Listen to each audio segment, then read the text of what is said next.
Magandang araw sa ating mga kababayan, Luzon, Visayas, Mindanao, at sa ating mga kababayan sa abroad. Kumusta kayo lahat? Welcome po kayo sa munti natin channel. Tuloy-tuloy pa rin ang ulan ngayon, kaya sa mga kababayan natin, lalo na yung mga diktado ng pagbaba, mag-iingat tayo lahat. Kung hindi naman importanteng lakad, manatili muna tayo sa bahay. Sa video ito, pag-usapan naman natin is tungkol kay BP Sara. Sa good news muna tayo. Sa good news lang dahil dinismiss ng DOJ ang sinampang reklamo na inciting to sedition.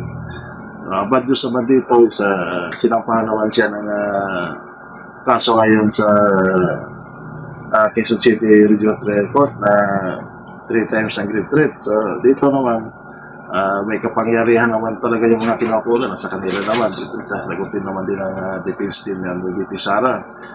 Dito nga sana pinakamagandang gawin dito yung mga mambabatas natin magpasa ng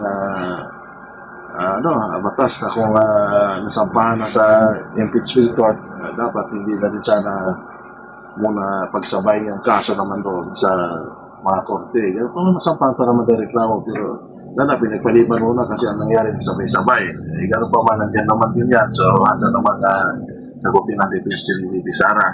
Sa atin naman dito, wala tayong problema kung saan pa reklamo ang tao. At kung mali, punahan natin, kung tama ang ispurahin natin. Nagkataon lang na sa mga video natin, si BP Sara yung topic natin dahil dito naman sa tingin natin, si BP Sara ang tama. Kasi dito, matatandaan nyo kasi ninyo, kung sa ngayon, is maganda talaga naman yung performance ng opisina ni BP Sara. Makita naman nyo pag dating sa mga sakuna, naluluwang yung opisina niya.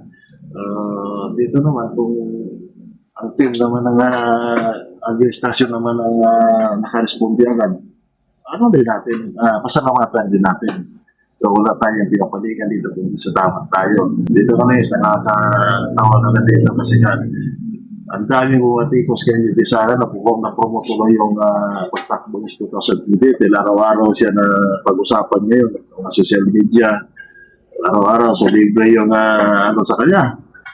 Pagpupromote sa kanyang pagkandidato. So dito, nakakatawa nga lang dito kasi pagdating sa mga television natin, pagsampa ng reklamo kay BP Sara, napakaraming kaliwat kanan agad yung balita. Pagdating naman dito sa mga baha, hindi mo makikita mo lang doon sa social media lang. So, salamat din tayo sa ating kababayan na